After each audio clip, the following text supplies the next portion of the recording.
She signed, "How can I help you?" to the deaf lady at table 12.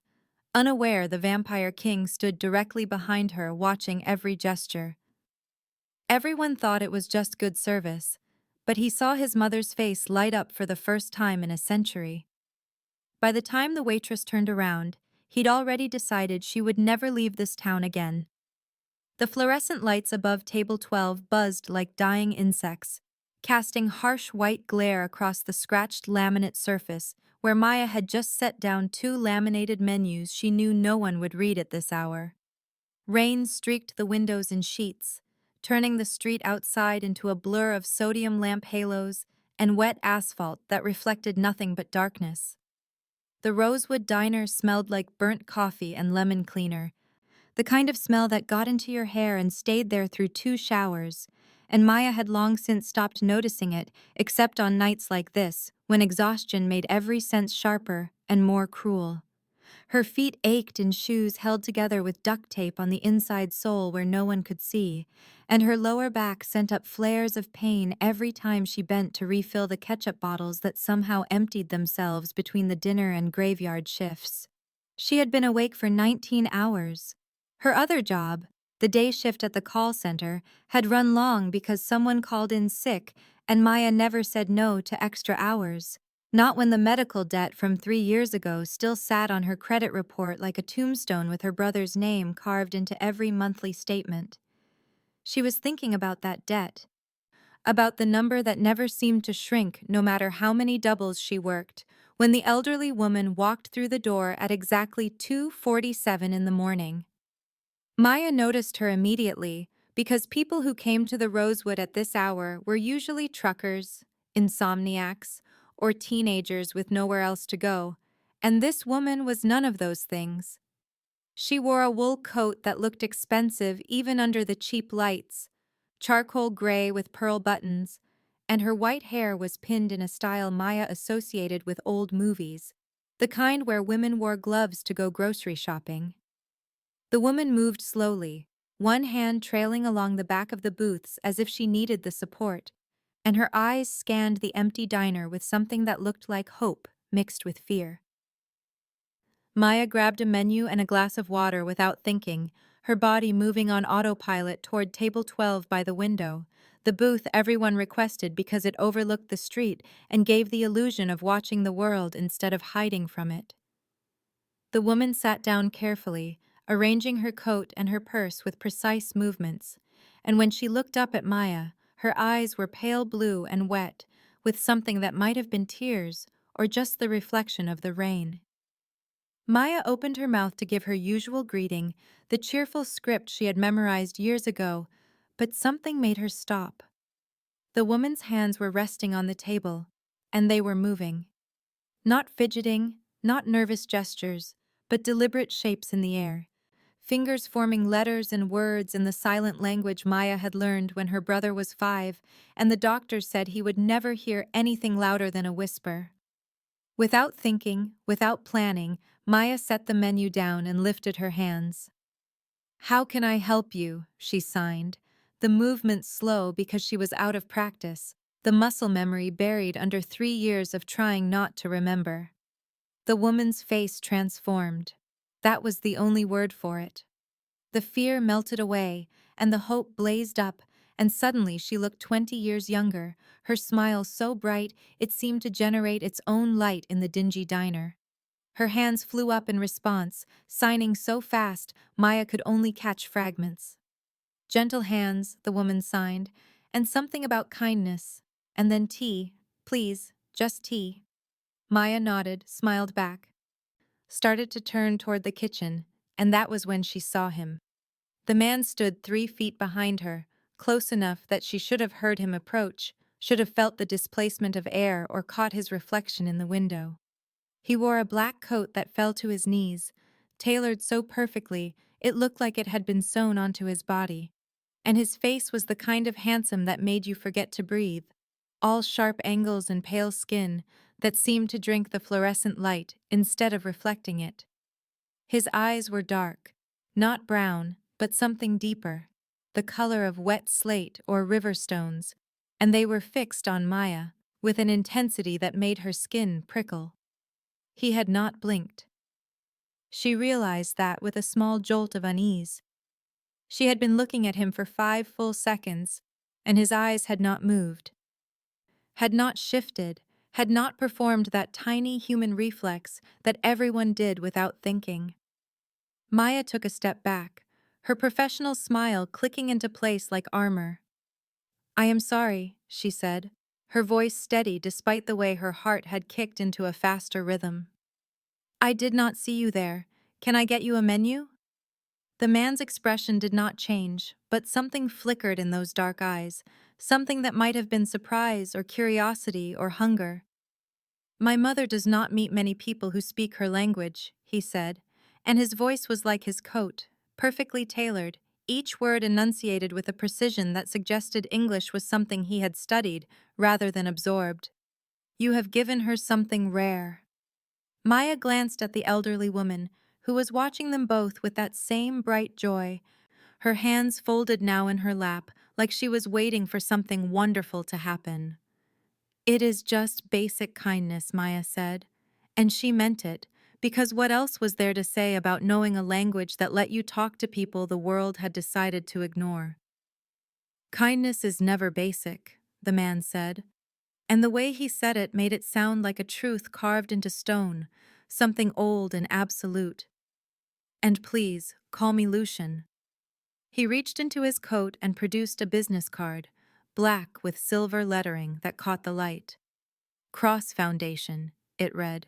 "Private care opportunities." Maya took it automatically, her fingers brushing his for half a second, and his skin was cold, colder than the rain outside, colder than anything living should be.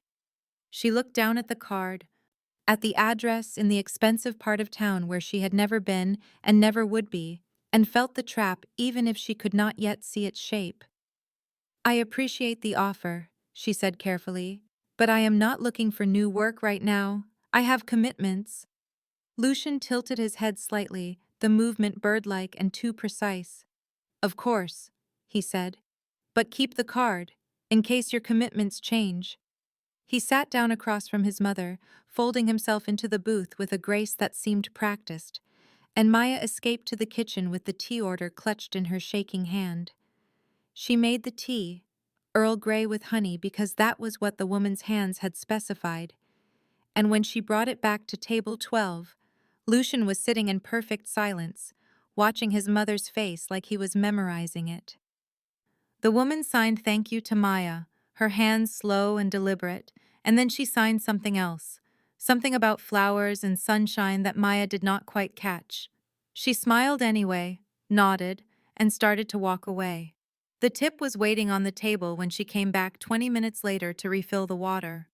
$500 bills, crisp and new, folded once, and placed precisely in the center of the laminate.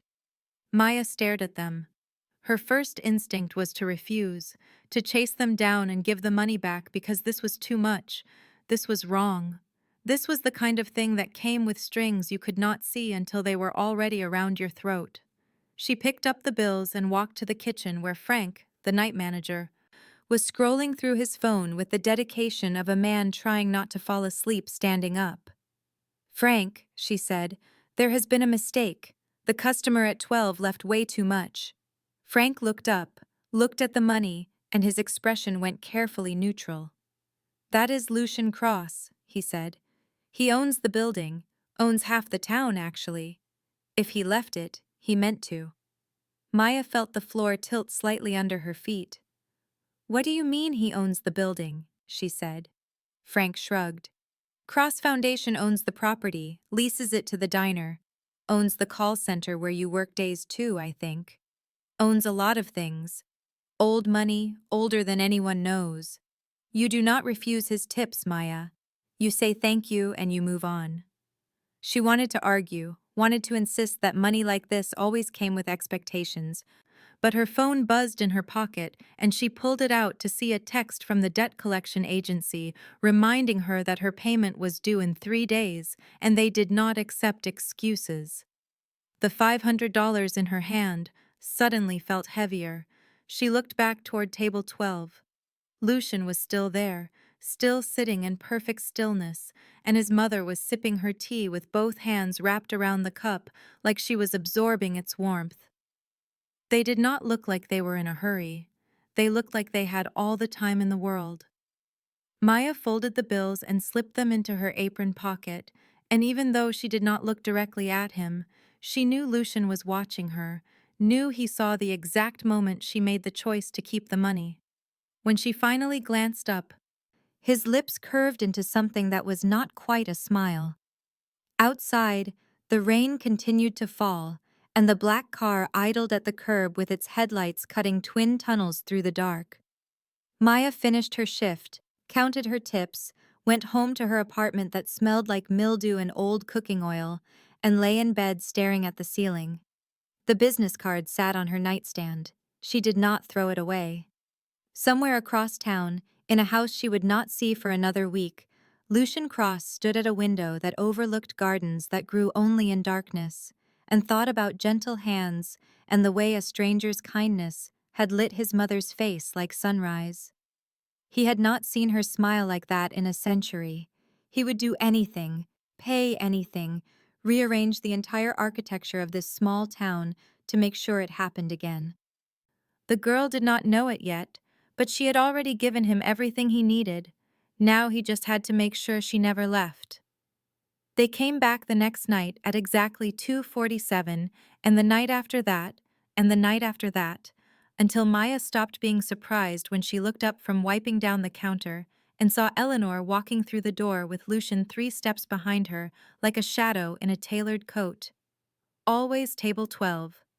Always during Maya's shift, never on her nights off, which meant someone was tracking her schedule with a precision that should have terrified her, but instead just settled into her bones as a fact, something immutable like gravity or the rain that fell every night they arrived.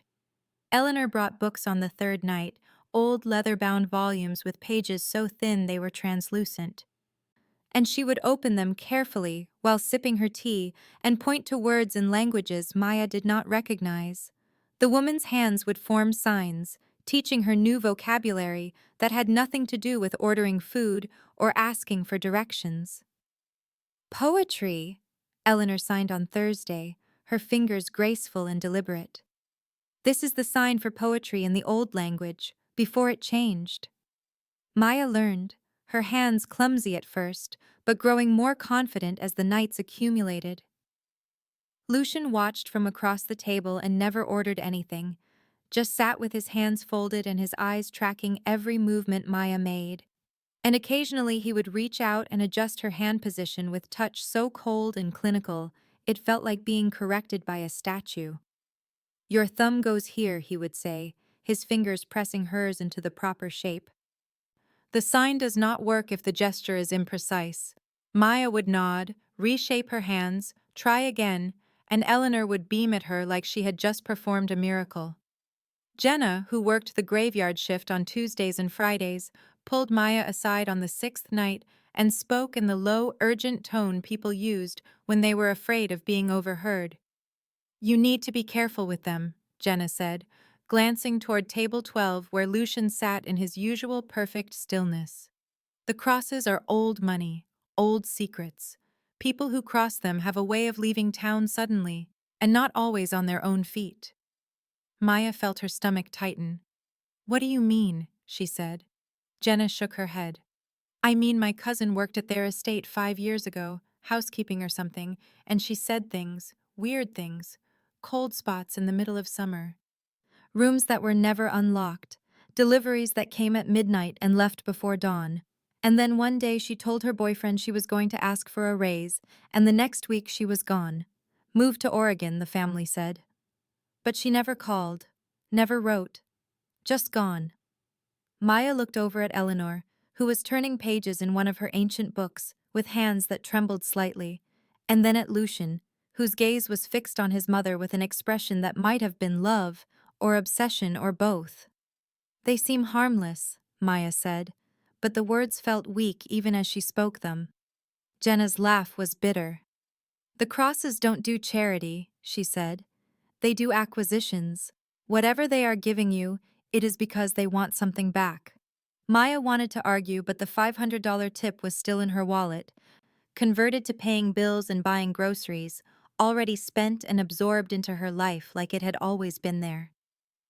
That night, she went home and searched for information about the Cross family on her phone, scrolling through page after page of search results that all said the same sanitized things. Philanthropists, donors to the arts, established the Cross Foundation in 1952 to support healthcare and education initiatives. There were photos of Lucian at charity galas, ribbon cuttings, hospital dedications, always in the same black coat or variations of it, always with the same unreadable expression. And then, buried on the seventh page of image results, she found it. A newspaper photo from 1952, grainy and faded, showing the grand opening of the Cross Foundation headquarters. 3 people stood on the steps of a marble building. A man in a dark suit, a woman in a dress with a full skirt, and Lucian, standing between them, wearing the same coat, the same face, not aged by a single day in 73 years. Maya stared at the photo until her eyes burned. It had to be his grandfather, or great-grandfather, some relative who looked identical. That was the only explanation. But her hands shook as she closed the browser, and when she lay down in bed, she could not stop thinking about the way Lucian never blinked, the way his skin was always cold, the way he moved through the diner like he was performing a role he had played 1,000 times before. On Friday, her landlord called while she was heating up instant ramen in her microwave. Maya, he said, sounding confused and slightly annoyed. I just got a notice from some foundation that your rent has been paid for the next 6 months. In full. Cashier's check. Do you know anything about this? The ramen rotated slowly behind the microwave door, steam fogging the glass. Maya's mouth went dry. What foundation? She said, but she already knew. Cross Foundation, the landlord said. Says it is part of a caregiver grant program. You apply for something. No, Maya said. I did not apply for anything. Well, someone did, the landlord said. Check cleared this morning. You are paid through March. He hung up before she could respond. Maya stood in her tiny kitchen, staring at the microwave as the timer counted down, and felt the walls of the trap she had sensed that first night begin to close around her with the slow inevitability of a fist tightening. She grabbed her keys, did not bother with a coat, and drove to the Rosewood, even though her shift did not start for 3 hours. Lucian's black car was already in the parking lot. She found him standing beside it, hands in his coat pockets, looking up at the sky where heavy clouds were gathering for another night of rain. He did not turn when she approached, but she knew he heard her, knew he had probably been waiting for this exact confrontation. You paid my rent, Maya said. It was not a question. Lucian looked at her finally, his expression calm and untroubled. Yes, he said.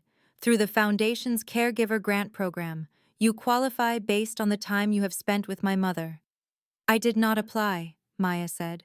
Her voice was shaking now, anger and fear mixing into something that tasted like metal. I did not ask for this. I cannot accept it.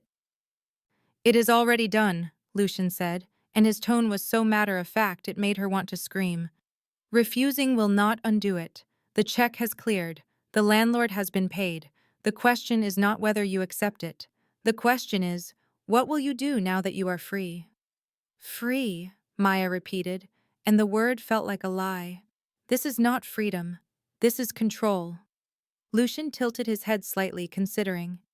Is there a difference? He asked. When the outcome is the same. Maya took a step toward him, close enough now that she could see the way the parking lot lights did not quite reflect in his eyes the way they should. I do not want your money, she said. I do not want your grants or your charity or whatever you are calling this. Lucian reached out and tapped the hood of her car, drawing her attention to the manila envelope sitting there, cream-colored and thick. Then you definitely do not want that, he said. Maya picked up the envelope with hands that would not stop shaking. Inside were photocopies of bills, statements, collection notices, all stamped with red ink that read "Paid in full." Every piece of her brother's medical debt, 3 years of crushing weight that had lived in her chest like a stone, erased with the stroke of a pen.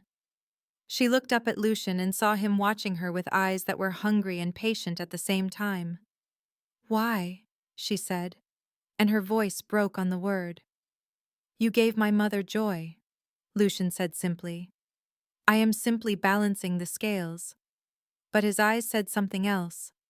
His eyes said, "You are mine now. You just do not know it yet." Maya felt tears hot on her face and hated herself for them. "I did not ask for this," she said again, because it was the only truth she had left. "I know," Lucian said, and for the first time his voice softened into something almost human. "But you have it anyway. The question is what you will do with it." He walked past her toward the diner, his coat brushing her arm, and the cold from his body seemed to linger in the air long after he was gone. Maya stood alone in the parking lot under sodium lights that turned everything amber and unreal, holding the envelope full of her erased debts, and felt the trap lock into place. She went inside for her shift because what else was there to do? Eleanor was already at table 12, already smiling, already pulling out another book to share. That night, Eleanor taught her the sign for gratitude, and then the sign for prisoner. And Maya could not tell if the old woman knew they were almost the same gesture, just a slight difference in the angle of the hands. When Lucian corrected her hand position for the third time, his cold fingers lingering a half-second too long, Eleanor signed something quick and private to him, something Maya only caught the edges of. "He has not smiled in so long," the old woman signed. "Not until you." Lucian's expression did not change, but something flickered in his eyes, something that might have been guilt or triumph or both. Maya went home that night to find a new winter coat hanging on her door, charcoal gray with pearl buttons that matched Eleanor's. She did not remember mentioning that her old coat had a broken zipper. She hung it in her closet next to the threadbare jacket she had worn for 4 years and felt like she was watching herself disappear into someone else's story. The groceries appeared on Wednesday, bags sitting outside her apartment door filled with food she had never bought, but had mentioned craving and passing to Eleanor. Fresh bread, real coffee, vegetables that were not bruised or wilted. No note, no explanation, just the silent accumulation of gifts that felt like chains. Maya started making lists of everything they gave her, every debt they paid, every invisible thread they tied around her life. She told herself it was so she could pay them back someday. She knew it was really so she could see the shape of the cage. On Sunday she did not work, and they did not come to the diner, but when she went to pick up her paycheck from the call center, her supervisor told her the Cross Foundation had purchased the building, and all employees were receiving a raise and better health insurance starting immediately. Maya nodded and smiled and said thank you, and went home and dreamed of signing in an empty hall with marble floors and high ceilings that swallowed sound. In the dream, Eleanor stood at one end of the hall teaching her signs for words that did not exist in English. Lucian stood at the other end, watching, and in the shadows between the pillars, things moved that had no faces, no bodies, just eyes that reflected light like animals. Every time Maya tried to walk toward the door, the hall stretched longer. Every time she tried to scream, her hands moved instead, forming signs she had never learned. When she woke up, her fingers were cramped and sore, and the new coat was hanging on the back of her door, even though she was certain she had left it in the closet. She wore it to work that night because the rain was cold, and her old jacket was broken, and what did it matter anymore? Eleanor signed approval when she saw it, her face bright with joy. Lucian said nothing, but his eyes tracked the pearl buttons like he was counting them, like he was marking one more thing that belonged to him. The rain fell, and table 12 was always occupied, and Maya learned signs for words like debt and gift and binding, never quite sure if Eleanor was teaching her language or prophecy. It happened on a Thursday at exactly 3:13 in the morning when the fluorescent lights had started their nightly flicker, the one that made everything in the diner strobe like a heartbeat struggling to maintain rhythm. Eleanor was signing a word Maya had never seen before. Something about moonlight and memory, her hands moving in graceful arcs through the air between them. And then mid-gesture, the old woman's face went slack, and her eyes rolled back, and she crumpled forward across the table like a marionette with cut strings. Maya moved without thinking, catching Eleanor before her head hit the laminate, her waitress reflexes turning into something fiercer and more protective as she eased the woman back against the booth's cracked vinyl. Eleanor's skin felt like paper, thin and cool, and her breathing was shallow and irregular, each inhale a small, desperate gasp. Maya's hand went to her apron pocket for her phone, muscle memory taking over, 911 already forming in her mind as the thing you did when someone collapsed, the protocol that existed before thought. Wait, Lucian said, and the single word cut through the air like a blade, so sharp and absolute that Maya's fingers froze on the phone screen. She looked up at him and saw that he had moved, was kneeling beside the booth now, and the calm mask he always wore had cracked down the middle to reveal something raw underneath. His hands hovered over Eleanor's face, not quite touching, trembling in a way that made Maya's chest constrict because she had never seen him uncertain about anything. "Wait," he said again, softer now. "Please, put the phone down. This is not something a hospital can help." Maya's training, her instinct, every reasonable voice in her head screamed at her to ignore him, to call for help, to do the logical thing, but there was something in his voice that made her hesitate. "What is wrong with her?" Maya said, still holding the phone but not dialing. "Not yet. Talk to me, or I am calling." Lucian's hand finally touched Eleanor's face, his palm against her cheek, and that was when Maya saw it. His hand in the light from the window, the light from the street lamp outside cutting across the booth at an angle that should have thrown shadows on the table, on the wall, on everything it touched. His hand cast no shadow. Maya stared at the impossible absence, at the space where darkness should have been but was not, and her brain tried to supply rational explanations even as something deeper and more primal in her hindbrain started screaming. Lucian looked at her, seemed to see the exact moment she noticed, and something like resignation crossed his face. "She is aging," he said quietly. "It should not be possible, but she is aging." Maya tore her eyes away from the shadowless hand and looked at Eleanor, really looked, and saw what she had been too close to notice over the past 2 weeks. The woman's hair was thinner than it had been that first night. The lines around her eyes had deepened. Her hands, those graceful hands that had taught Maya poetry in a language without sound, had developed new spots, new tremors. "You need to tell me what is happening," Maya said, and her voice came out steadier than she felt. "Right now. Or I swear I will call someone who can actually help." Lucian's laugh was bitter and sharp. "There is no one who can help," he said. "No one but you." He stood abruptly, moved to the booth's edge, ran his hands through his hair in a gesture so human and frustrated it made the shadowless hand seem even more wrong by contrast. His coat fell open, and Maya caught a glimpse of what lay beneath. An antique pocket watch on a silver chain, the kind that belonged in a museum. A ring on his right hand with a crest she did not recognize, worn smooth by centuries. A white shirt that looked hand-stitched, the kind of thing that predated sewing machines. The props of a life that stretched back further than any human life should. "You want the truth," Lucian said, and it was not a question. "Fine. Here is the truth. My mother and I are not human. We have not been human for a very long time.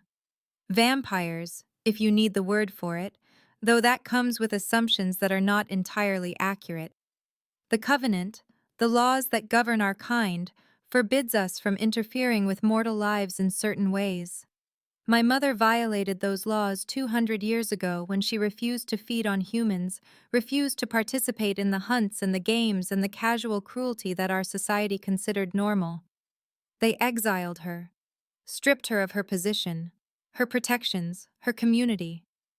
For 2 centuries she has lived in isolation, speaking to no one who understood her, seen by no one who saw her as anything but strange. Maya's hand had gone numb around the phone. She was still processing the word vampire, still trying to fit it into a worldview that involved electric bills and student debt and the price of coffee, but Lucian kept talking, and the words kept reshaping reality. She was dying, Lucian said, his eyes fixed on Eleanor's unconscious face.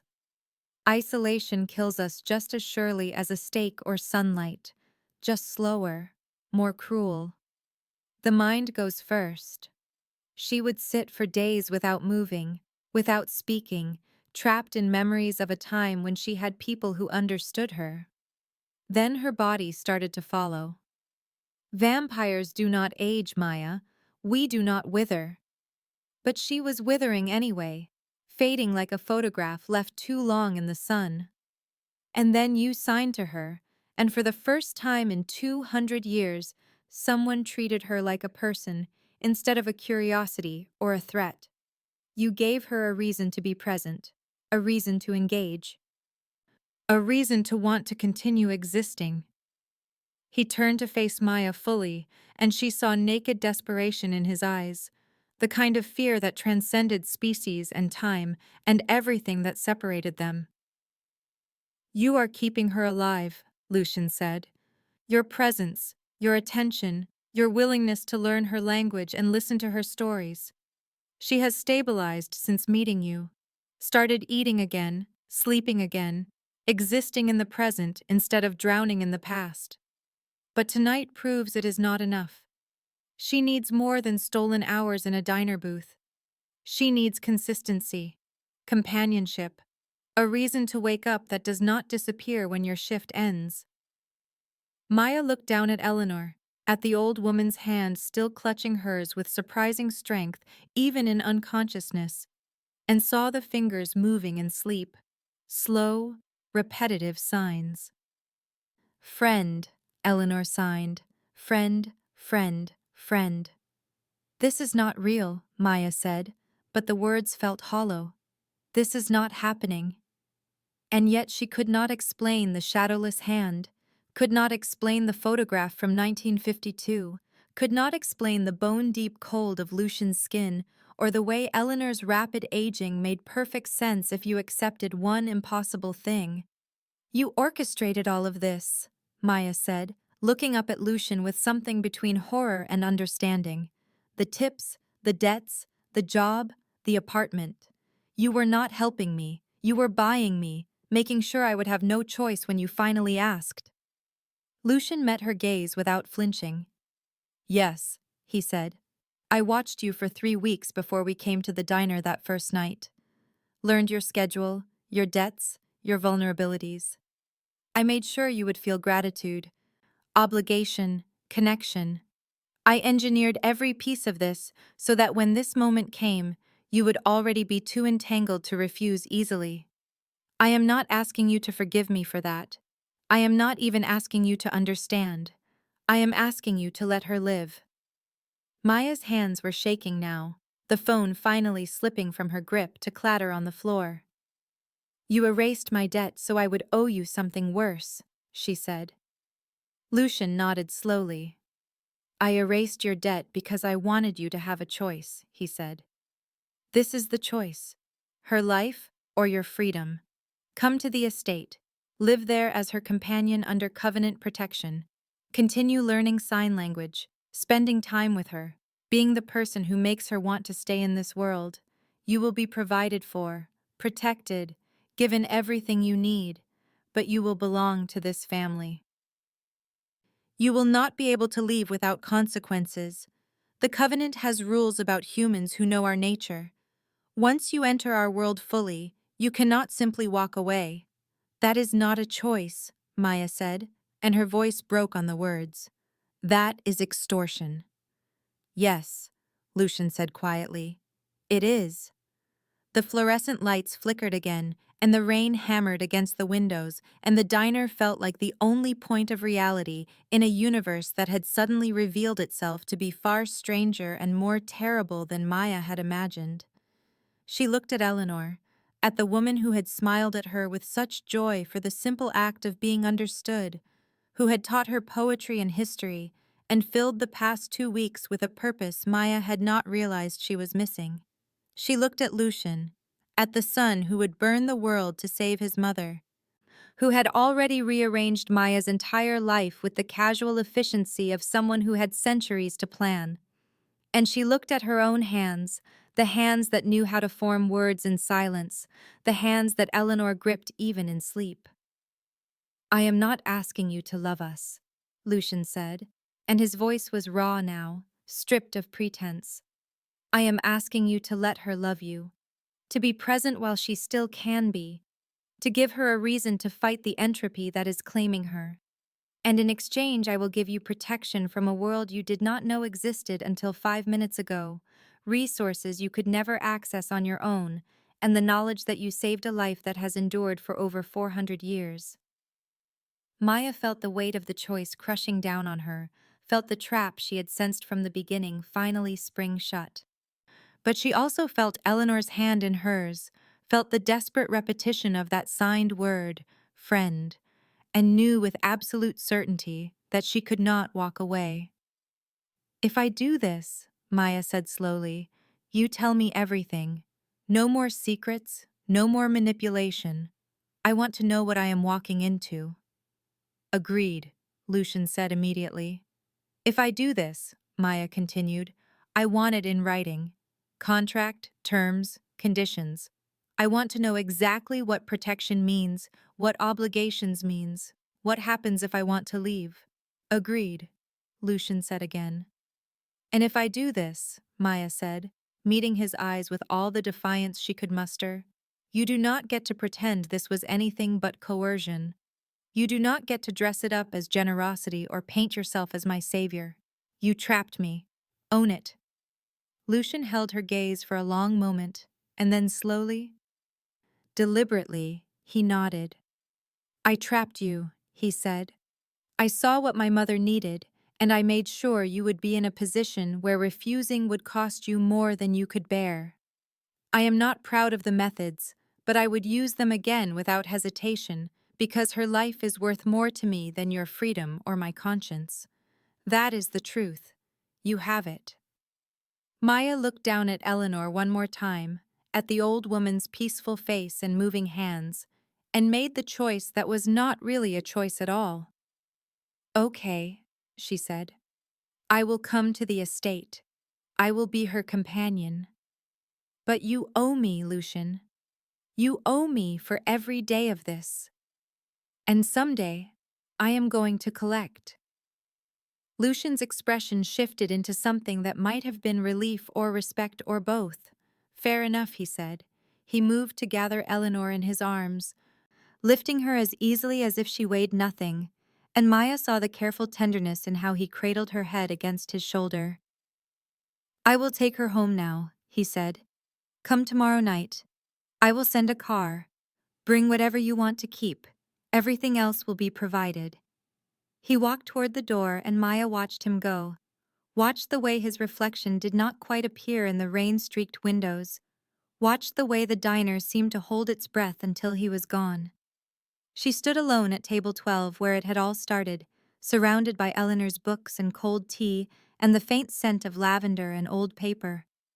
Frank emerged from the kitchen, looking pale. "Did that just happen?" he said. Maya picked up her phone from the floor, checked for cracks, found none. "Yeah," she said. "That just happened." "She went home at dawn and packed a single suitcase because she did not know what you brought when you were moving into a vampire's house to save the life of a woman who had lived for 4 centuries. The new coat with pearl buttons went in first. The books Eleanor had given her went in second. Everything else felt optional, temporary, belonging to a version of Maya who had believed the world made sense." That night, a black car arrived at exactly 8 o'clock, and Maya got in without looking back at the apartment that had been hers, the life that had been hers, the freedom she had traded for the weight of Eleanor's hand in hers, and the word friend signed over and over like a prayer. The estate rose from the edge of town like something that had grown rather than been built. all Gothic spires and stone walls covered in ivy that moved without wind, and when the black car pulled through the iron gates, Maya felt them close behind her with a finality that resonated in her chest. The driver, a thin man who had not spoken once during the 20-minute drive, brought her suitcase to the front entrance where Lucian waited under a portico carved with symbols Maya did not recognize. "Welcome," he said, and gestured for her to follow him inside. The interior was exactly what Maya had expected, and somehow worse for being real. High ceilings that disappeared into shadow. Floors of black and white marble arranged in patterns that hurt to look at too long. Furniture that belonged in museums, all dark wood and velvet upholstery in shades of burgundy and midnight blue. And mirrors, dozens of them, all covered with black cloth that hung like funeral shrouds. Maya stopped in front of one, reached out to touch the fabric. "Why are they covered?" she asked. Lucian paused on the staircase, his hand resting on a banister worn smooth by centuries of use. "Because we cast reflections," he said. "Just not the ones mortals expect to see. It disturbs guests." Maya pulled her hand back and followed him up the stairs, through hallways lined with portraits of people in clothing from different eras, all with the same pale skin and dark eyes, all watching her pass with painted gazes that felt too alive. Her suite was on the second floor, next to Eleanor's rooms, and when Lucian opened the door, Maya stepped into luxury she had only seen in magazines, a four-poster bed with curtains of deep green silk. A writing desk by a window that overlooked gardens she could barely see in the darkness. A bathroom with a clawfoot tub and fixtures that looked like actual gold.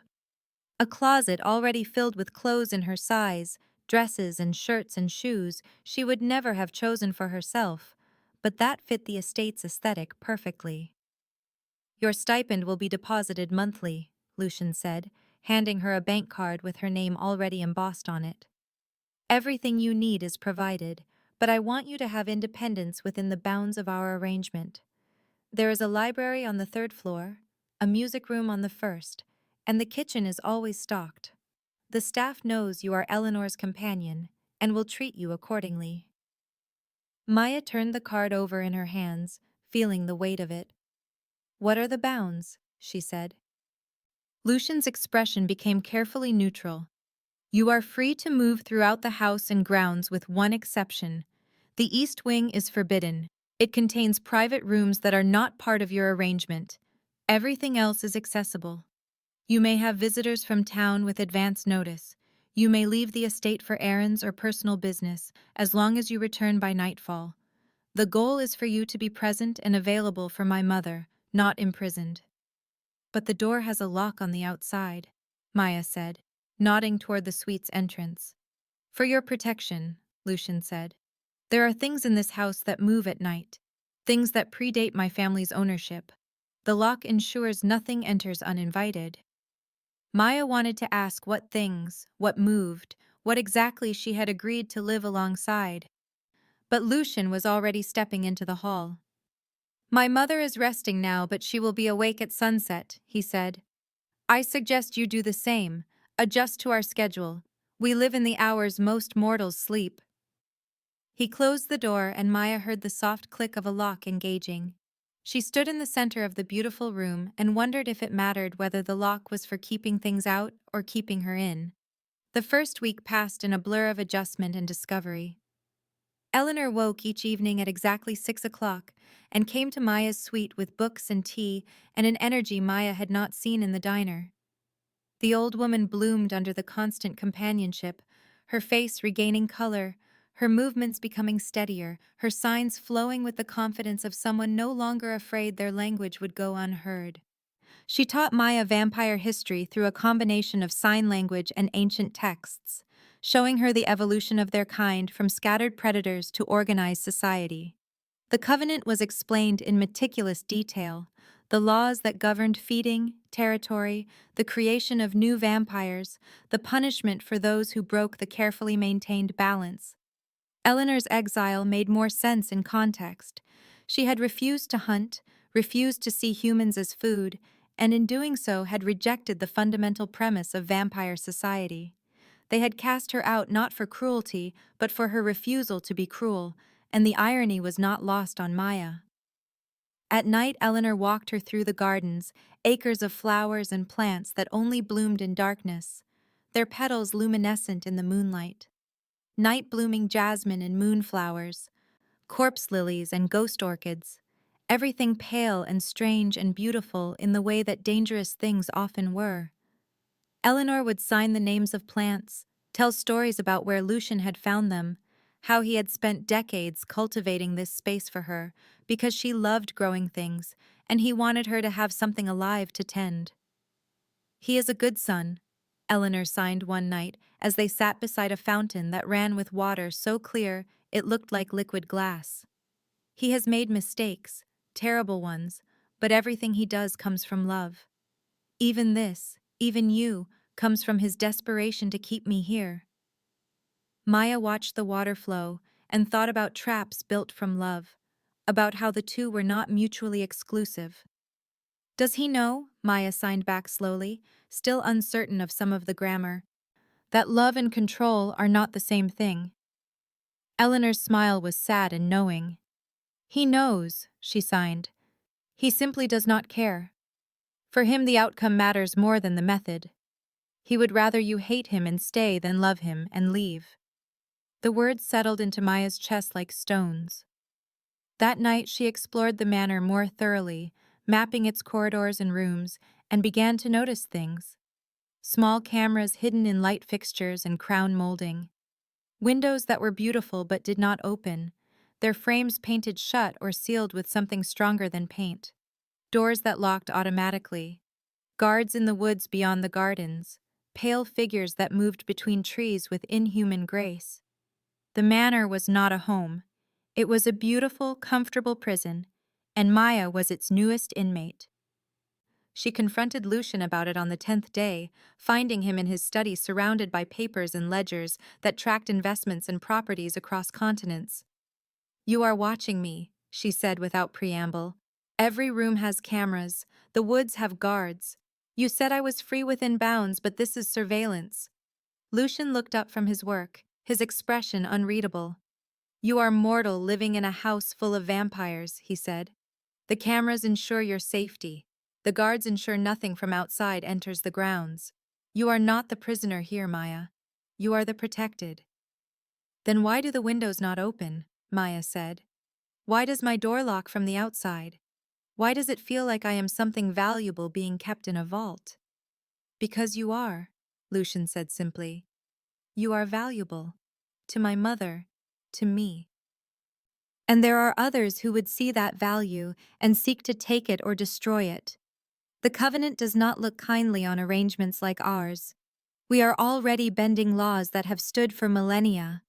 I will not apologize for ensuring you survive the consequences." Maya started to respond, but movement outside the study window caught her attention. 3 figures emerging from the tree line, walking toward the manor with the purposeful stride of people who had every right to be there. They were dressed in clothing from different eras, one in what looked like Victorian formal wear, another in Renaissance velvet, the third in something even older, all of it immaculately preserved. Their eyes caught the light from the window and reflected it back like animals. Lucian saw her expression and turned to look. His entire body went rigid. His hands, which had been relaxed on the desk, curled into fists. When he spoke, his voice was colder than Maya had ever heard it. "Go to your room," he said. "Lock the door from the inside. Do not come out until I come for you." "Who are they?" Maya said, but she was already backing toward the door because the danger in Lucian's voice was unmistakable. "Covenant delegation," Lucian said. "Someone informed them of our arrangement. Go. Now." Maya ran. She made it to her suite and threw the interior bolt just as she heard the front door open below, heard voices echoing up through the manor's stone halls. She pressed her ear to the door and listened. The voice that spoke first was smooth and androgynous, beautiful in the way that predatory things were beautiful. "Lucian Cross," it said. "How unexpected to find you harboring a bound human without proper oaths." We were under the impression you understood covenant law. Lucian's response was sharp. She is not bound. She is a companion to my mother. There is no law against companionship. The voice laughed, and the sound made Maya's skin crawl. Semantics, it said. The mortal lives in your house, eats your food, exists within your sphere of influence without formal protections. That makes her vulnerable to any vampire who chooses to claim her, unless you have submitted the proper paperwork to the High Council. Which of course you have not. I invoke household sanctuary, Lucian said. She is under my personal protection. For now, the voice said, but sanctuary requires formal acknowledgement. We are here to provide that acknowledgement, and to ensure the mortal understands what she has entered into.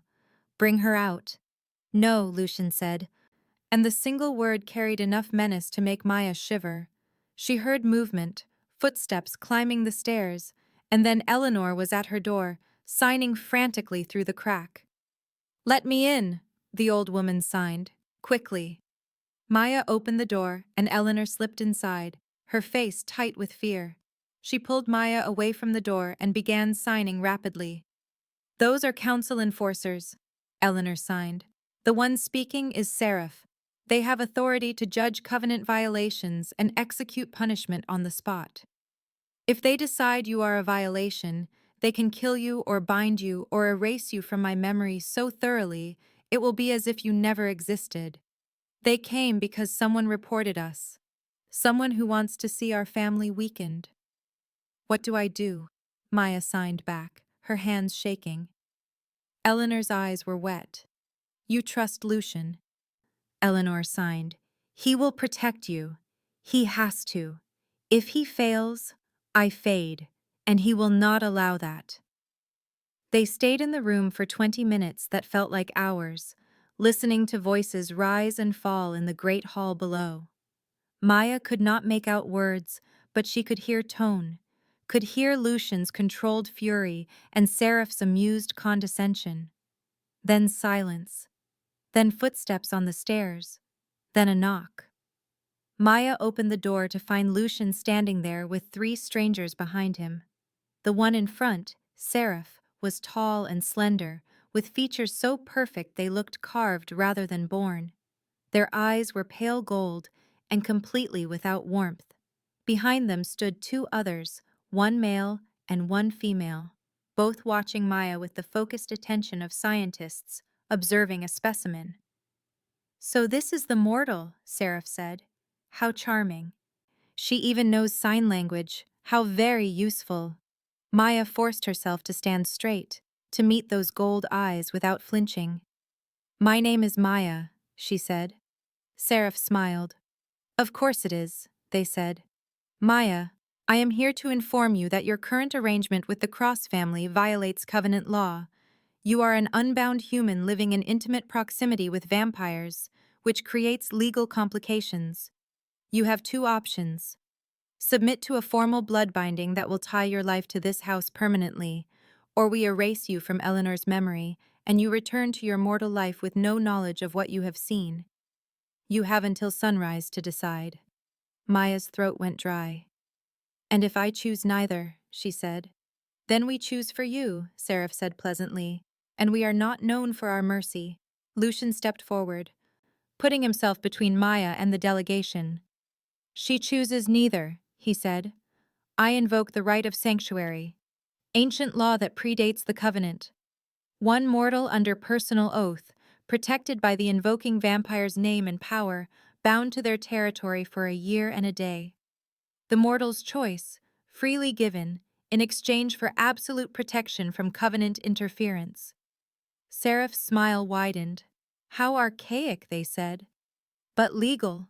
If the mortal agrees, if she understands that leaving the territory voids the protection, if she can survive a year in your care without you accidentally draining her or driving her mad. They turned to Maya. What say you, little mortal? A year and a day, as Lucian crosses oath-bound ward. Trapped in this town, in this house, unable to leave without forfeiting your life. Or we can end this now and spare you the prolonged suffering. Maya looked at Eleanor, at the old woman's face tight with fear and love. She looked at Lucian, at the desperate control barely holding in his eyes. She looked at Seraph and saw death wearing a beautiful face. "A year and a day," Maya said. "That is all." Lucian's voice was rough. "That is everything." "Then I agree," Maya said. Seraph's expression flickered with something that might have been disappointment. "Very well," they said. "The right is invoked. Lucian Cross, you have 1 year and 1 day to maintain this mortal's life within your territory. If she crosses the border, she is forfeit. If she dies by your hand or neglect, your family's name is stripped and your holdings dissolved. The High Council will be watching." They turned to leave but paused at the door. "One more thing," Seraph said conversationally. "You have grown soft, Lucian, binding yourself to a mortal for a creature who should have been dust a century ago. Some on the council suggest alternative solutions, removing the problem at its source." Lucian moved faster than Maya could track, was suddenly nose to nose with Seraph, his hand wrapped around their throat. "Touch her," he said in a voice that was barely human, "and I will remind you why my family held the throne before your line learned to walk upright." Seraph's smile never wavered even as Lucian's fingers tightened. "There he is," they whispered, "the monster underneath the gentleman. We were beginning to think you had forgotten." Lucian released them and stepped back, his control slamming back into place like a door closing. "Get out of my house," he said. Seraph and the delegation departed, their laughter echoing through the halls long after they were gone. Maya stood in her doorway shaking, the weight of what she had just agreed to crushing down on her shoulders. 1 year and a day. 366 days trapped in this town, in this house, in this life she had not chosen. Eleanor took her hand and signed with tears streaming down her face. "He was never good at letting go," the old woman signed. "Not since his wife died 300 years ago. You are the first thing he has protected since then. The first thing he has allowed himself to care about. That makes you precious, and that makes you a target." Lucian stood at the window watching the delegation disappear into the woods. 1 year, he said without turning. "I can keep you safe for 1 year. After that, you are free to choose, stay or go. I will abide by whatever you decide." But Maya looked at the lock on her door, at the cameras in the corners, at the guards in the woods, and knew that freedom was not something you could promise when you had already taken it away. The year had begun. The countdown had started. And somewhere in the darkness beyond the estate, Seraph was already planning how to make those 366 days feel like an eternity. 6 months dissolved into the rhythm of nocturnal existence, like sugar into dark water, sweet and imperceptible, until Maya realized she could no longer remember what sunlight felt like on her skin. The estate became her world, its corridors and rooms as familiar as the apartment she had left behind, more familiar even, because she moved through them every night while her old life faded into the quality of a half-remembered dream. She learned the staff's names and histories, discovered that half of them were human descendants of families who had served the crosses for generations, the other half something in between, not quite mortal, but not fully vampire either. They taught her the house's true rhythms, showed her which hallways were safe at certain hours, and which rooms breathed with their own awareness.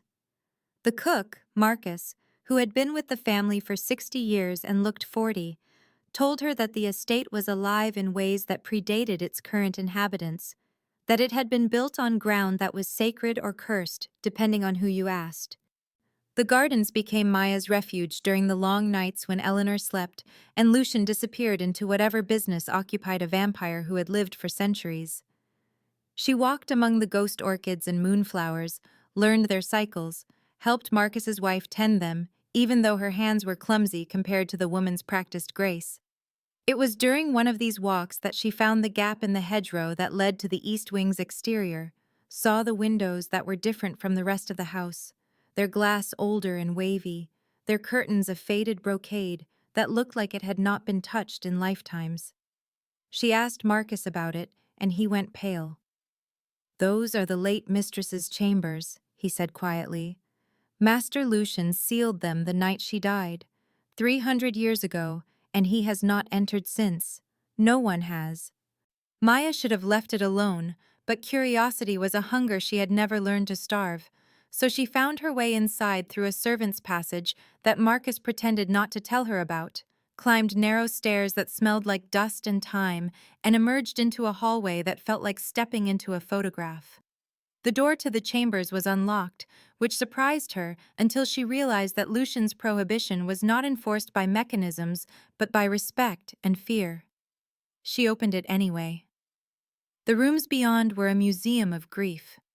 A bedroom with a canopy bed still made with linens that had yellowed with age. A writing desk with letters scattered across its surface. The ink faded to brown. A wardrobe full of dresses that would have been fashionable when Mozart was still composing. And everywhere, portraits of a woman with dark hair and eyes that followed Maya as she moved through the space. The woman was beautiful in a way that transcended era or fashion, and in every painting Lucian stood beside her, his expression softer than Maya had ever seen it, almost human. On the desk, Maya found a letter in handwriting so elegant it looked like lace. "My dearest Lucian," it began, "if you are reading this, I am already gone, and you are doing the thing I begged you never to do, which is preserving me in amber while the world moves on. Let me go. Let these rooms go. Let yourself love again without turning it into a monument. Your eternity should not be a mausoleum. I love you enough to want you to forget me." The letter was unsigned and unfinished, as if death had interrupted mid-sentence. Maya folded it carefully and left it where she had found it, backed out of the chambers, and never told anyone she had been there. But that night she understood something new about Lucian, about the way he loved like a closing fist, holding so tight that the thing he loved could not breathe. Eleanor's health had stabilized, the old woman growing stronger and more animated with each passing week until she looked decades younger than when Maya had first met her. They spent hours together, Eleanor teaching Maya vampire history and philosophy through increasingly complex sign language, showing her texts written in languages that predated written human civilization. Maya absorbed it all with a hunger that surprised her, staying up past dawn sometimes to finish a chapter or master a new grammatical structure. But other things were changing too. Things Maya tried to ignore until they became impossible to dismiss. Her dreams were full of memories that were not hers, visions of places she had never been rendered in the hyper-real detail of lived experience. A ballroom in Vienna during a waltz competition in 1823. A garden in Kyoto during cherry blossom season. The year uncertain, but the feeling of peace absolute. A battlefield somewhere in Europe. The smoke and screaming so vivid, Maya woke gasping. She mentioned it to Eleanor once, and the old woman's face went carefully blank before she signed that sometimes proximity to vampires caused strange dreams, nothing to worry about. But Maya caught her exchanging looks with Lucian that night, saw the concern that passed between them like a current. Her hands began moving in signs she had never learned, complex gestures that Eleanor recognized immediately, responding before Maya even understood what she had asked. Her sleep schedule shifted further, until she was waking at sunset without an alarm and finding herself exhausted by dawn. Food started tasting strange, too rich or too bland. Everything except red meat, which she craved with an intensity that made her uncomfortable. And the darkness, which had initially felt oppressive, began to feel like home. She could see better in it now, her eyes adjusting to low light with inhuman speed. The sun, which she had loved, now seemed too bright when she glimpsed it through heavy curtains, harsh and burning. She confronted Lucian about it on a Tuesday night in his study, barging in without knocking because she was tired of being polite about her own unraveling. "Something is wrong with me," she said. "I am changing, dreaming things I should not know, craving things I should not want. You need to tell me what is happening." Lucian looked up from his ledgers, and for a moment his mask slipped, revealing exhaustion and guilt in equal measure. "Sit down," he said quietly. Maya sat. Lucian poured 2 glasses of wine from a decanter that looked Venetian and probably was, slid one across the desk to her even though she had not asked for it. "The bond between you and my mother," he said slowly. "It is deeper than I anticipated. Vampires share essence with those we are close to, usually our progeny or blood-bonded servants. But my mother has been isolated for so long, so starved for connection, that she is sharing essence with you inadvertently. You are absorbing fragments of her memories, her abilities, her nature. If it continues unchecked, you will begin the transformation into a vampire without consent, without the formal rites that make the process survivable." Maya's hand tightened on the wine glass. "Can you stop it?" she said. Lucian met her eyes. "Yes," he said, "by severing the bond completely, removing you from her presence, erasing the connection through magical means, it would restore your humanity fully." Maya felt relief flood through her, sweet and sharp. "And Eleanor," she said. "What happens to her?" "She dies," Lucian said flatly.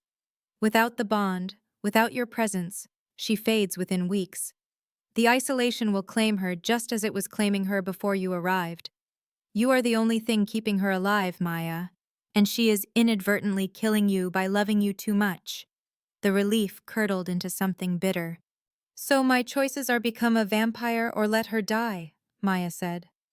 Lucian's smile was sad and sharp. "No," he said. "Your choices are leave and let her die while preserving your humanity. Or stay and accept that you are becoming something else. I can slow the process, manage it, make the transition less traumatic if you choose it consciously. But I cannot stop it entirely without destroying her." Maya stood abruptly, the chair scraping against stone. "This is what you wanted all along," she said. "You knew this would happen. You orchestrated it." Lucian did not deny it. "I hoped," he said. "I did not know. There is a difference. I wanted you close to my mother because she needed companionship, that the bond would deepen to this extent. That was beyond my control. But I will not pretend I am unhappy about it. You are choosing to stay. Every night you wake up here is a choice. I just made sure you would have reasons to keep choosing." Maya wanted to scream, to throw the wine glass at his perfect calm face, to burn the whole estate down and walk away from the ashes. But Eleanor's face rose in her mind. Eleanor's joy. Eleanor's hands signing poetry and history and love. She went to bed without another word, and dreamed of a daughter she had never had, a girl with dark curls who called her mama in a language Maya did not speak but understood perfectly. She woke knowing it was Eleanor's memory, Eleanor's loss, bleeding into her consciousness like watercolor on wet paper. The next 3 months were a slow, deliberate dance around the choice Maya could not bring herself to make. She reduced her time with Eleanor, tried to create distance, but the old woman noticed and her health immediately began to decline. Within a week, Eleanor was back to the frailty she had shown in the diner, her hands shaking, her eyes distant. Maya could not bear it.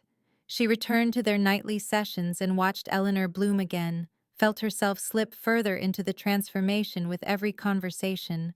Lucian watched it all with the patience of someone who had eternity to wait, never pushing, never demanding, just present. Maya caught him looking at her sometimes with an expression she could not name, something between wonder and grief. She started to understand that he had not anticipated this outcome either, that he was as trapped by the situation as she was, bound by his love for his mother and his growing attachment to Maya, into a position where every choice felt like betrayal. Eleanor knew. Maya saw it in the way the old woman's hands would pause mid-sign, in the way she looked at Maya with eyes full of sorrow and guilt. One night, Eleanor took both of Maya's hands and signed with absolute clarity. "Don't become like us to save me," she signed. "I have lived too long already, seen too much, lost too much. Your life should be yours, not a sacrifice on the altar of my loneliness. Let me go. Maya signed back through tears. I can't. Eleanor smiled and signed. I know. That is why I love you. On the first day of the 7th month, Seraph returned. Maya was in the library reading a text on covenant law, trying to understand the loopholes and precedents that might offer escape, when Lucian appeared in the doorway with murder in his eyes. They are back, he said. Council delegation, Seraph and 2 enforcers. They have a ruling. Maya's blood went cold. She followed him to the great hall where Seraph waited, dressed in clothes from the Italian Renaissance, all black velvet and silver embroidery. The 2 enforcers flanked them, silent and still as statues. The great hall had been prepared, 100 candles lit and arranged in concentric circles on the floor, casting shadows that danced like living things. How lovely to see you again, Seraph said pleasantly. You look different, little mortal. More alive and less alive all at once. The transformation suits you. What do you want? Lucian said. Seraph pulled a scroll from their coat, unrolled it with a flourish. The High Council has reviewed your case, they said. Your invocation of the right of sanctuary was legal but problematic. The mortal is undergoing transformation without formal rites. This violates several covenant provisions regarding the creation of new vampires. The council has ruled as follows. You may keep your mother and your mortal, but only under formal blood binding. The mortal must be tied to your life permanently, her transformation managed under your direct authority, her existence recognized as your responsibility. If she refuses the binding, I have authority to execute Eleanor Cross for covenant violations dating back 2 centuries. You have until midnight to comply. Lucian went very still in the way that preceded violence. You dare, he said softly, threaten my mother in my own house. Seraph's smile widened. I do not threaten, they said.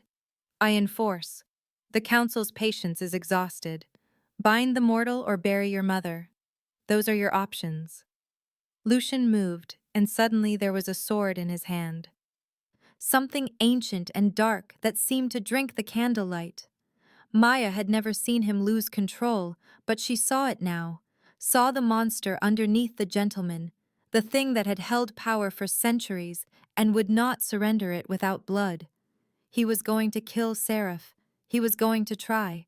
And the council would destroy him for it, would tear apart everything he had built, would kill Eleanor just to make a point. No, Maya said. The word cut through the rising violence like a blade. Lucian froze. Seraph's eyebrows rose. Maya stepped between them, her heart hammering but her voice steady. I will do it, she said. The binding. I agree. Lucian turned to her, the sword still in his hand. You do not have to, he said. I can fight this. I can protect you both. And lose everything in the process, Maya said. No. I am done watching you sacrifice yourself for people you love. You said I would have a choice. So let me make it. Bind me now. Free me later. If I stay after that, it will be real. Not coercion. Not desperation. Real. Lucian's hand tightened on the sword hilt. And if you leave, he said. Then you will have kept your word, Maya said. And maybe that will be enough. Eleanor appeared from the shadows, moving to stand beside Maya. She signed rapidly to Lucian, her face fierce. Let her choose. Let her have agency even if the options are terrible. You owe her that much. Lucian looked between them, at the 2 people he had maneuvered and manipulated and loved into this impossible corner. And Maya saw the exact moment something in him broke. He lowered the sword. Fine, he said, but not permanently. I bind her for the year as agreed. When the year ends, I release her. No conditions, no expectations. She walks away free or stays free. Her choice. Seraph's expression flickered with surprise and something that might have been respect. How noble, they said. Very well. Let us proceed. The binding ritual required blood and words and witnesses, all provided by Seraph with the efficiency of someone who had done this 1,000 times. A silver bowl was placed in the center of the candle circle. Lucian and Maya were positioned on opposite sides. Seraph stood at the head, the two enforcers flanking them like silent judges. When I call for blood, you will each provide it, Seraph instructed. When I speak the words, you will repeat them. The binding will be complete when your blood mingles and the oath is spoken. There is no undoing this except by death or formal release. Do you both consent? Yes, Maya said. Lucian hesitated for a heartbeat. Two, then nodded. Yes. Seraph produced a silver knife, offered it to Lucian first. He cut his palm without flinching, let the blood drip into the bowl, dark and viscous and somehow wrong, too thick to be human. Then Maya took the knife, pressed it to her own palm, felt the sting and then the warm flow. Her blood hit the bowl and mixed with Lucian's, and the moment they touched the candles flared bright enough to hurt, then dimmed to almost nothing. The air hummed with something old and vast. Repeat after me, Seraph said, and began speaking in a language that predated Latin, predated Greek, words that tasted like copper and midnight on Maya's tongue. She repeated them phonetically, not understanding but feeling their weight. Lucian spoke them with his eyes locked on hers, his voice raw. I, Lucian Cross, bind your life to mine. Your blood is my blood. Your breath is my breath. Your heart beats because I will it. And when the year ends, I will let you go.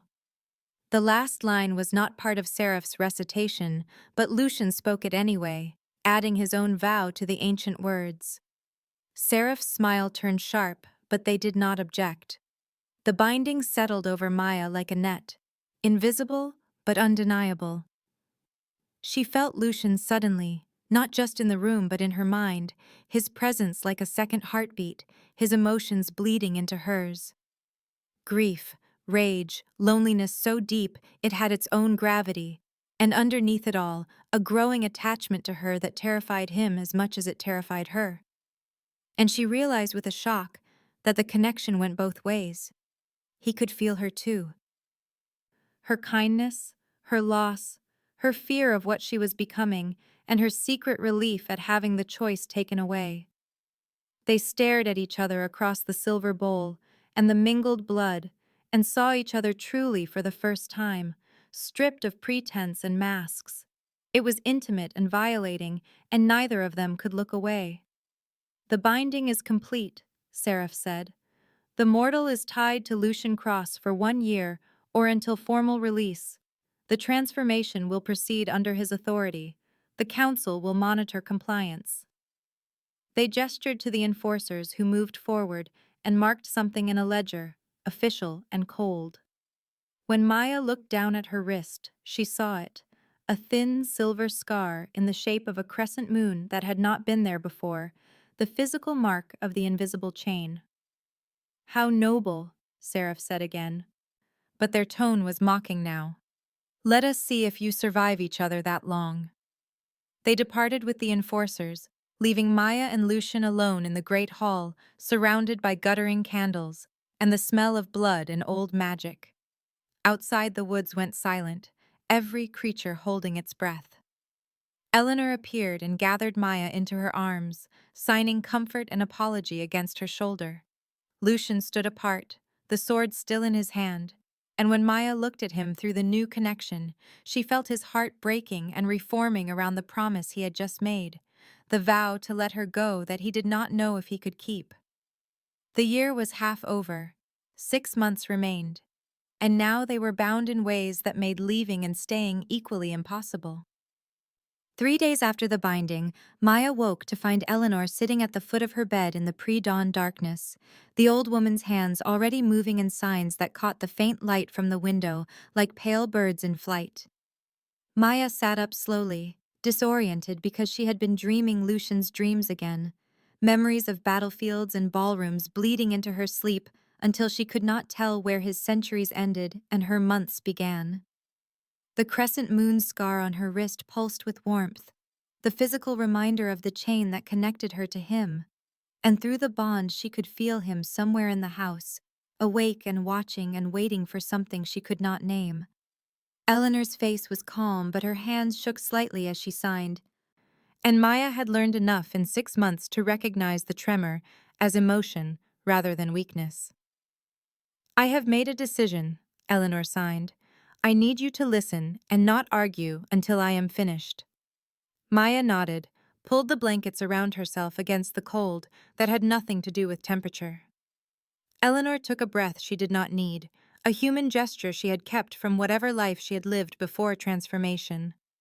I am going into voluntary stasis, she signed.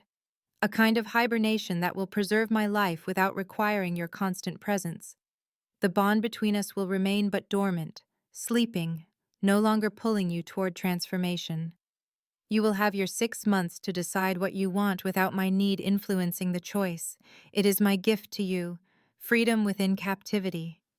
Maya's hands moved before her mind caught up. No, she signed. You will fade. You said isolation kills you. Eleanor's smile was sad and knowing. Stasis is not isolation, she signed. It is pause. I will dream instead of wither. And when I wake, if you have chosen to stay, I will have you truly. If you have chosen to leave, I will have had you for these months, and that will be enough. I have lived 400 years, Maya. I know the difference between holding on and holding tight. Lucian would never allow it, Maya signed, because it was true, because she could feel him through the bond even now, his protective fury a constant hum beneath her thoughts. He has already agreed, Eleanor signed, and Maya felt the shock of it through the connection, felt Lucian's presence spike with something between resignation and respect. I went to him last night after you slept. Told him that loving someone means giving them room to breathe. He knows this. He learned it once with his wife and forgot in his grief. I am teaching him again. You cannot do this, Maya signed, and her hands were shaking now too. I need you. You are the reason I stayed. The reason I agreed to any of this. Eleanor reached out and took Maya's hands in hers, stilling them. I know, she signed when Maya's fingers were quiet. And that is exactly why I must do this. You gave me a reason to stay in this world when I was ready to leave it. Now I am giving you a reason to choose your own path. Not for me, not for Lucian, for yourself. She stood and moved to the window where the sky was beginning to lighten with the thread of dawn, the kind of light that would send Lucian to whatever dark room he slept in and leave Maya alone with her thoughts. The stasis chamber is in the east wing, Eleanor signed without turning. In the rooms that belonged to Lucian's wife. He sealed them for 300 years, and he is opening them now for me. That alone tells you how much this costs him. Maya felt tears hot on her face. When? She signed. Today, Eleanor signed. At sunset. Before I can change my mind. Before you can talk me out of it. Before Lucian can find another reason to delay. She turned finally, and her face was radiant, younger than Maya had ever seen it, lit from within by a peace that transcended species or time. You gave me a reason to stay, Eleanor signed again. Now I am giving you a reason to choose. Do not waste it. She left the room as silently as she had entered, and Maya sat alone in the growing light, feeling the bond pulse with Lucian's barely controlled anguish, knowing he was feeling her grief in return through the connection that stripped them both bare. She did not see Eleanor again until sunset, when the household gathered in the east wing, in rooms that smelled like dust, an old perfume and grief that had calcified into something harder than stone. The stasis chamber was glass and silver, beautiful and terrible, a coffin designed to look like art. It stood in what had once been a bedroom, surrounded by the preserved belongings of a woman 300 years dead, and the juxtaposition made Maya's chest ache with the weight of Lucian's inability to let go of anything he loved. Eleanor wore a simple dress in midnight blue, her hair loose around her shoulders, looking more alive than she had in the diner 6 months ago when this had all begun. She embraced Maya for a long moment, her hands signing against Maya's back where no one else could see. "Thank you for letting me love you," she signed. "Thank you for loving me back. Do not become like us unless you want to. That is all I ask." She released Maya and moved to Lucian, who stood like a statue beside the chamber, his face carefully blank, but his hands clenched into fists. Eleanor signed something to him, something private and quick that Maya only caught fragments of. "Let her go," the old woman signed, "when the time comes. Let her choose and abide by what she chooses. You owe her that. You owe yourself that." Lucian's response was too fast for Maya to follow, but Eleanor smiled and kissed his cheek. The gesture so human and tender, it made Maya look away. Then Eleanor stepped into the chamber and lay down on the silk cushions within, arranged herself with the same care someone might take preparing for a portrait. Marcus, the cook who had served the family for 60 years, stepped forward with a silver chalice filled with something that gleamed like mercury and smelled like winter. Eleanor drank it without hesitation, her throat working, and within seconds her eyes began to close. The last thing she did before sleep claimed her was sign toward Maya, her fingers already slowing. "Friend," she signed. "Always friend." Then she was still, her chest no longer moving because vampires did not need to breathe, but did it anyway out of habit or memory. Lucian sealed the chamber himself, his hands moving over the glass and silver with practiced precision, speaking words in that ancient language that made the air hum. When he finished, the chamber glowed faintly, a soft light that pulsed in time with a heartbeat that was not there, and Eleanor looked like a princess from a fairy tale, sleeping and serene and impossibly distant. The household dispersed quietly, leaving Maya and Lucian alone in the room full of ghosts. He stood with his back to her, one hand pressed against the glass, and through the bond Maya felt the enormity of his grief, felt him reliving every loss he had ever endured, every person he had loved and buried or locked away in chambers like this. "I am sorry," he said finally, his voice rough. "For all of it. For trapping you. For manipulating you. For loving you badly when I should have known better." Maya moved to stand beside him, close enough that their shoulders almost touched. "You said you would let me go when the year ends," she said. "Did you mean it?" "Yes," Lucian said. "And that is the worst part. I meant it. I will abide by it. And I do not know if I can survive it." Through the bond, Maya felt the truth of it, felt his fear of the emptiness that would come when she left, felt him already bracing for loss, even as he fought to give her freedom. She looked at Eleanor in the chamber, at the old woman who had chosen to sleep rather than trap Maya further, and felt something shift in her chest. "What happens if I stay past the year?" Maya said quietly. Lucian turned to look at her finally, his eyes dark and searching. "I do not know," he said. "No one ever has." "Then maybe we find out together," Maya signed, using the language Eleanor had taught her, the language that had started all of this. Lucian's expression cracked, showing the loneliness underneath, the desperate hope he did not dare voice. "Maybe," he said. He left her alone then, because he was still learning how to love without caging, and she was still learning how to stay without surrendering. Maya stood in the east wing until full dark, watching Eleanor sleep in the chamber surrounded by the belongings of another woman Lucian had loved and lost, and wondered if she was doomed to become another ghost he could not release, or if she could be the thing that finally taught him the difference between holding on and letting go. When she returned to her suite, the door was unlocked from the outside. The cameras in the corners had been disconnected, and on her desk sat a single key labeled "Simply Exit." Lucian's gift.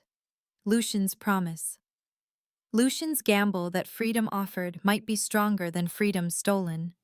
Maya picked up the key and felt its weight, felt the bond pulse with Lucian's presence somewhere in the house, felt her own heart racing with the realization that she did not want to use it, not yet, maybe not ever, and that terrified her more than anything the vampires had shown her.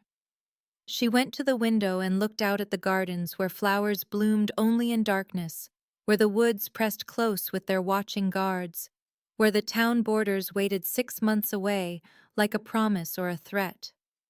Her reflection in the glass was fainter than it should have been, her eyes catching the light and throwing it back with the first hint of an inhuman gleam. The transformation had not stopped with the binding, only slowed, and every night she felt herself becoming something other than what she had been. In the woods beyond the estate, a pair of golden eyes watched from the shadows, patient and hungry. Seraph had not left, would not leave, was waiting to see if Maya survived the remaining months or if Lucian's control would slip and the council would have reason to intervene. The voice came through the bond then, Lucian's presence in her mind for the first time since the binding, careful and tentative. 6 months, he said without speaking aloud. I can keep you safe for 6 months. After that you decide. Stay or go. I will abide by whatever you choose. Maya pressed her hand to the window glass and felt the barrier between inside and outside, between captive and free, between human and something else. Through the bond, she sent back a single thought. What if I do not know what I want? Then we have 6 months to figure it out, Lucian replied. Together. The word hung between them, carried through blood and magic and the terrible intimacy of a bond neither of them had fully anticipated. Together, Maya thought, and did not know if it was promise or prayer or threat. She turned away from the window, pocketed the key, and lay down in the bed that was hers, but also a cage, in the house that was shelter, but also prison, in the life that was both gift and theft. The crescent moon scar on her wrist pulsed in rhythm with Lucian's heartbeat 3 floors below, and she dreamed of Eleanor sleeping in glass, of a wife dead for 3 centuries, of gardens that grew only in darkness, and of a choice she would have to make when spring came, and the year ended, and freedom waited like an open door she was no longer sure she wanted to walk through. Outside, Seraph smiled in the darkness and settled in to watch. 6 months was nothing to a creature who had eternity. They could wait, they could always wait, and when the time came, when Maya made her choice and Lucian kept or broke his promise, the covenant would be watching to ensure the laws were honored and the balance maintained. One way or another, this story would end. The only question was whether it would end in blood or binding, in freedom or forever, in Maya walking away human or staying as something else entirely. The answer waited in the space between now and spring, in the long nights of a winter that was just beginning, in the careful dance of 2 people learning to love without destroying each other, and an old vampire sleeping in glass who had given them both the most precious gift of all, the freedom to choose even when every choice felt like loss.